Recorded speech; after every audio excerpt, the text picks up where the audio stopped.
भारती जी जब रोटी बना रही थी कि तभी किसी ने दरवाजे की बेल बजाई। बेचारी भारती रसोई घर में अपने हाथों में लगे आटे से भरे हाथों के धोने तक लगातार दरवाजे की कुंडी बज रही थी। वह लगातार बोल रही थी, थोड़ा रुको, मैं आ रही हूँ। अब इस उम्र में वह भाग कर जा भी नहीं सकती दरवाजा खोलने के लिए। जैसे ही उसने दरवाजा खोला और सामने देखा तो उसकी बेटी अदिति दरवाजे के बाहर खड़ी थी। तब उससे आश्चर्य हुआ कि कुछ बताया भी नहीं, मैंने भी नहीं बुलाया, तो अदिति अचानक कैसे आ गई। अपनी बेटी को देखकर भारती बोली, आने से पहले बताना तो चाहिए था। अकेले ही आई हो क्या? जमाई जी और बच्चे कहाँ हैं? भारती ने एक साथ कई सारे सवाल किए। तभी अदिति बोली, माँ, क्या कोई अपनी प्यारी इकलौती बेटी का ऐसे स्वागत करता है? मुझे लगा कि तुम मुझे अचानक देखकर बहुत खुश होगी और सबसे पहले मुझे गले लगा लोगी, पर यहाँ तो उल्टा ही हो रहा है। शायद तुम दुनिया की पहली माँ होगी जो बेटी को ससुराल से अपने घर आते देख खुश होने के बजाय चिंता में पड़ गई। क्या मैं अकेली इस घर नहीं आ सकती? क्या हमेशा दामाद और बच्चों के साथ ही आना जरूरी है? बोलकर अदिति घर में प्रवेश कर गई और अपना सामान रखकर बोली, भाभी कहाँ पर है? भाभी जल्दी चाय नाश्ता लेकर आओ, आपकी ननंद आई है। बहू घर पर नहीं है, अपने मायके गई है, माँ ने कहा। अच्छा, इसलिए तुम घर संभाल रही हो और खाना बना रही हो? माँ, तुम्हारी बहू के तो बड़े ठाठ है, बहू मौज से घूम रही है और सास घर संभाल रही है। देखो ना, आपने बहू के आने से पहले ही खाना बना कर रखा है। उसे घर आकर कुछ भी काम करने की जरूरत ही नहीं पड़ेगी। बड़े नसीब लेकर आई है आपकी बहू। और एक मैं हूँ जिससे उसकी सास कभी एक गिलास पानी भी नहीं पूछती। अदिति ने ताना मारते हुए कहा, बेटा, प्यार और इज्जत ऐसी चीज है जो हम पहले किसी को देते हैं, फिर उससे अपेक्षा रखते हैं कि वह भी हमें वापस दे। माँ ने उसे समझाते हुए कहा। माँ ने आगे कहा, हर एक लड़की को अपने ससुराल में जगह बनानी पड़ती है। वहाँ कुछ भी आसानी से नहीं मिलता। तुम अपनी सास से एक गिलास पानी की अपेक्षा करती हो, तुम तो उनकी बहू हो। तुम बहू हो, फिर भी तुमने कभी उन्हें एक गिलास पानी दिया है क्या? तुम शादी के बाद ससुराल में रही ही कितने दिन? जब तुम्हारे मन को लगा तब अपनी बैग भरी और सीधा मायके आ जाती हो।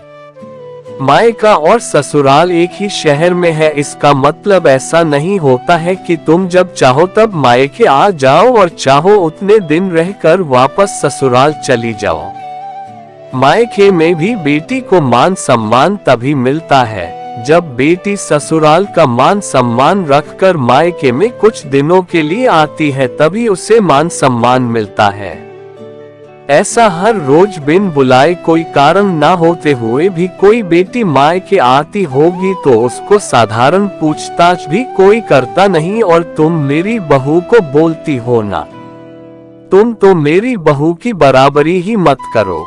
वह कभी भी बुलाए बिना अपने मायके नहीं जाती है और गई भी तो वहाँ की कोई भी बात में वह कुछ नहीं बोलती। वह जब घर में रहती है तब वह मुझे घर के कोई भी काम को हाथ लगाने नहीं देती। अब मेरी इच्छा से घर के काम कर रही हूँ, वह मुझे काम करने को नहीं कह गई। अपनी बेटी को माँ के सिवाय अच्छा कौन समझ सकता है?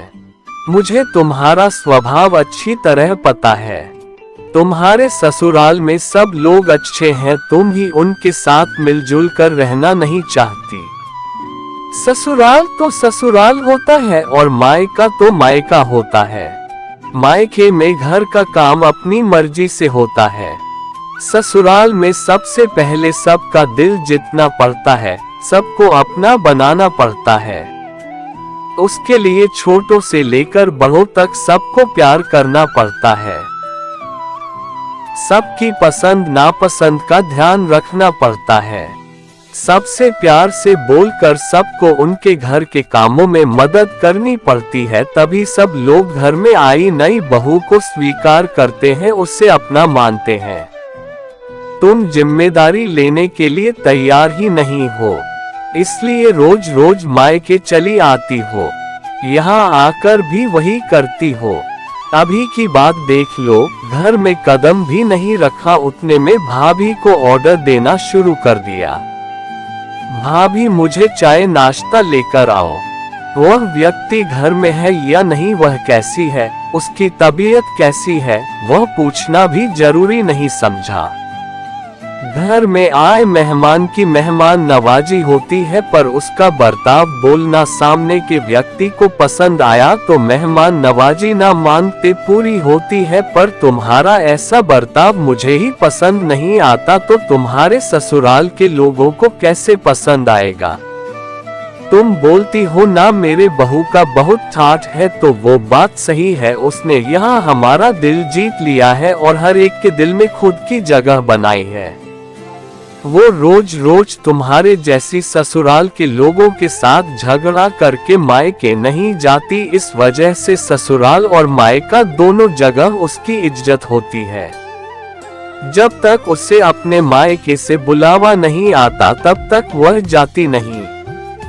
आज माँ ने ही अपनी बेटी को उसके बर्ताव के दोष दिखाए, क्योंकि उसे लगता था कि अपनी बेटी को अभी नहीं समझाया तो वह उसे कभी नहीं समझेगी।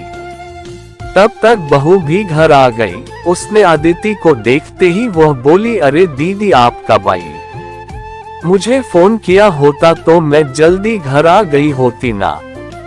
इस पर अदिति बोली, नहीं नहीं भाभी मैं वापस जा रही हूँ, अभी ही मेरी सास का फोन आया था, उनके सीने में दर्द हो रहा है, मुझे वापस जाना है, आऊंगी वापस कभी यहाँ फिर।